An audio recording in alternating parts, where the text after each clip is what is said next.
अस्सलाम वालेकुम स्टूडेंट्स, कैसे हैं आप सब? ठीक हैं? आई am your teacher miss Momina Rajput.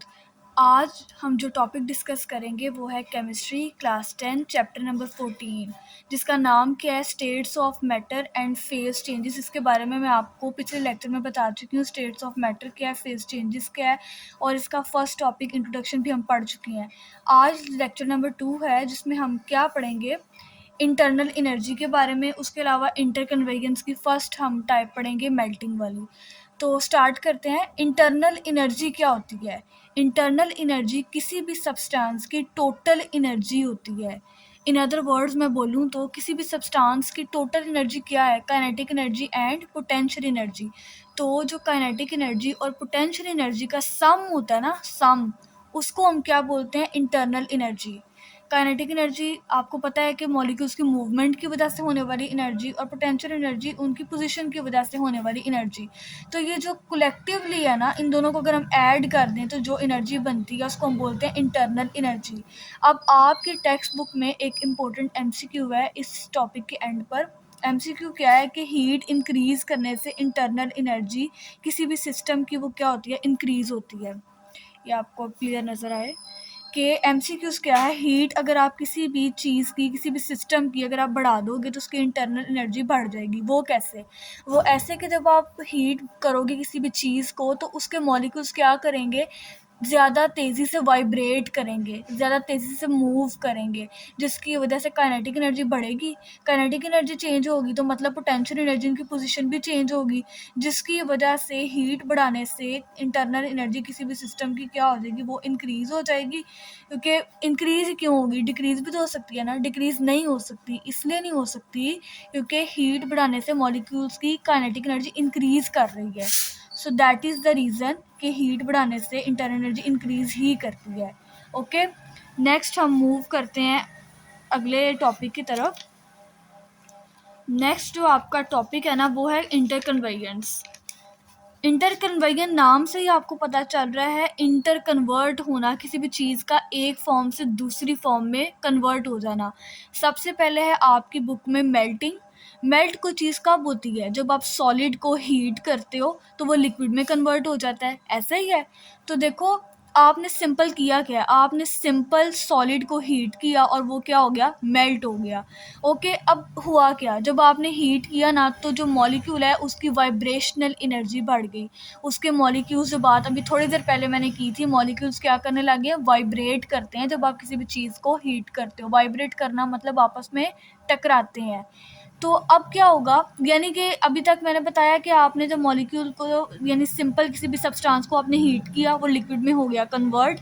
Liquid में कैसे कन्वर्ट हुआ? कि सॉलिड को हीट करने से उसके मॉलिक्यूल्स ने वाइब्रेट करना शुरू कर दिया।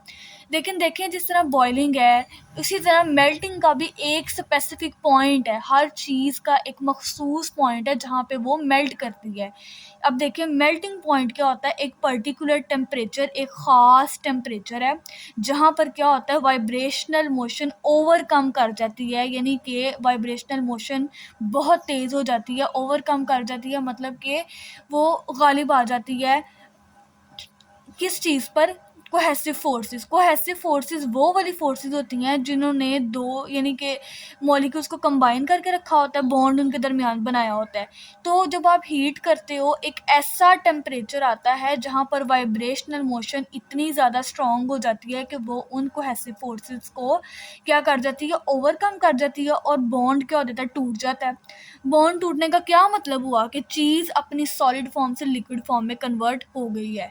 ओके, अब देखें, मेल्ट होने से होगा क्या? जब पहले चीज़ सॉलिड में थी तो उससे क्या था? उसकी एक स्पेसिफिक शेप थी। लेकिन जब मैंने उसको हीट किया तो उसके मॉलिक्यूल्स क्या हो गए? डिसअरेंज हो गए हैं, उनकी अरेंजमेंट ख़राब हो गई है। पहले इस फॉर्म में थे, एक प्रॉपर फॉर्म थी, लेकिन अब देखें ज़रा कैसे मॉलिक्यूल्स बिखर गए हैं। तो क्या हो गया है? डिसअरेंज हो गए हैं। ठीक है, मॉलिक्यूल्स अब पहले की तरह नहीं अरेंज रहे। अब ये हुआ क्यों था?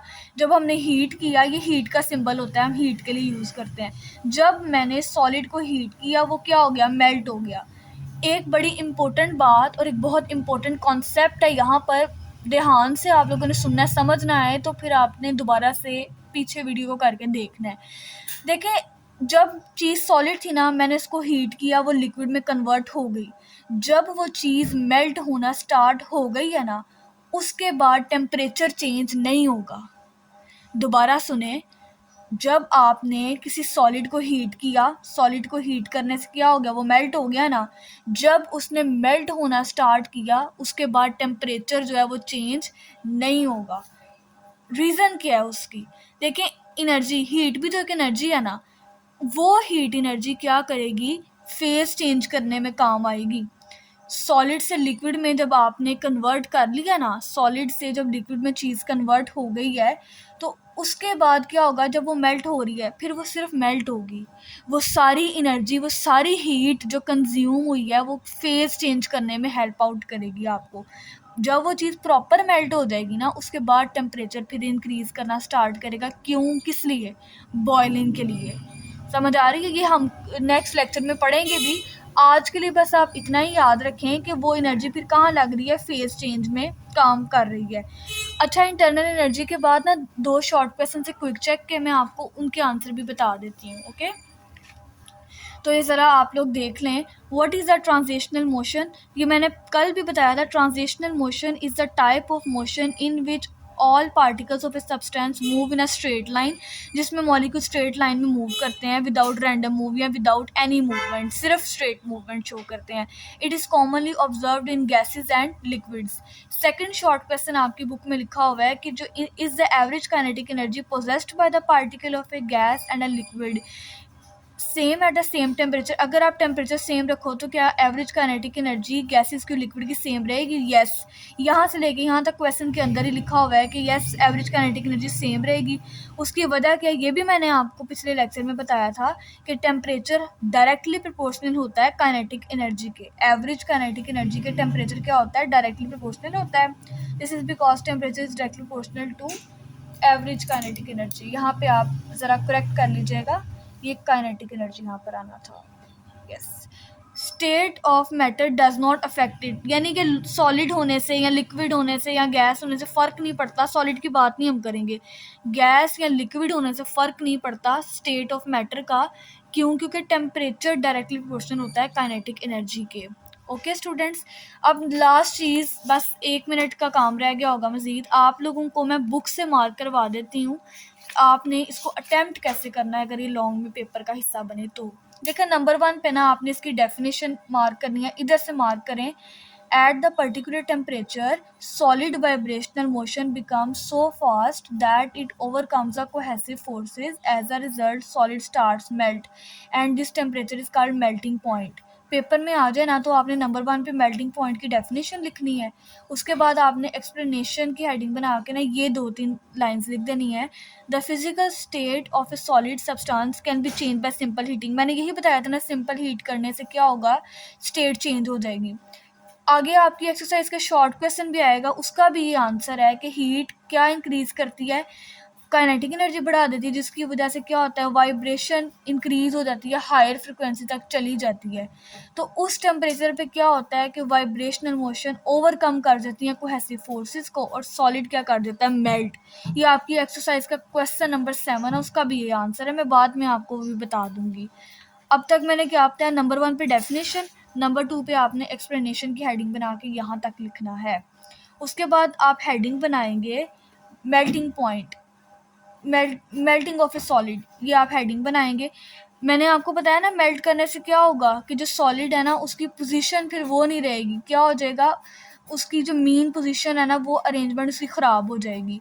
The solid collapses and turns to liquid, solid collapse करेगा, टूट जाएगा और लिक्विड में कन्वर्ट हो जाएगा। फर्दर हेडिंग बनाए हीटिंग अ सॉलिड। अब आपने सॉलिड को हीट करना है, तो आपको पता है हीट करने से क्या होगा, काइनेटिक एनर्जी इंक्रीज करेगी और अट्रैक्टिव फोर्सेस वीक होंगी, सॉलिड मेल्ट हो जाएगा। अब यहाँ पर आप टेम्परेचर का काम देखें। टेम्परेचर बढ़ाने से जो बात मैंने आपको लास्ट में बताई थी कि फर्दर हीटिंग करेंगे अगर आप सॉलिड को, तो उससे क्या होगा, टेम्परेचर इंक्रीज नहीं करेगा। जब सॉलिड लिक्विड में चेंज हो जाएगा उसके बाद टेम्परेचर चेंज नहीं करेगा। एक दफ़ा में तो नहीं ना सॉलिड पूरा मेल्ट हो जाएगा, टाइम लगेगा ना मेल्ट होने पे। आप लोग घर में बर्तन में बर्फ़ लें, उसको आप मेल्ट करने रख दें, तो क्या कि 1 मिनट में सारी बर्फ़ मेल्ट हो जाएगी? ऐसा नहीं होगा, टाइम लगेगा मेल्ट होने पे।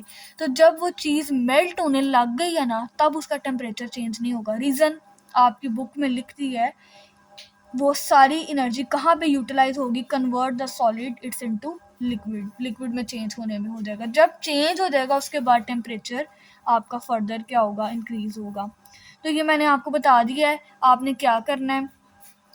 आगे आप इंटरनल एनर्जी वाला देख लें, उसके निशान भी लगा लें। यहाँ तक उसकी डेफिनेशन, और ये होगी उसका एमसीक्यू जो मैंने बताया था, हीट इंक्रीज करने से इंटरनल एनर्जी सिस्टम की क्या होती है? इंक्रीज होती है। ये 2 क्विक चेक्स थे, इनके आंसर भी मैंने आपको बता दिए।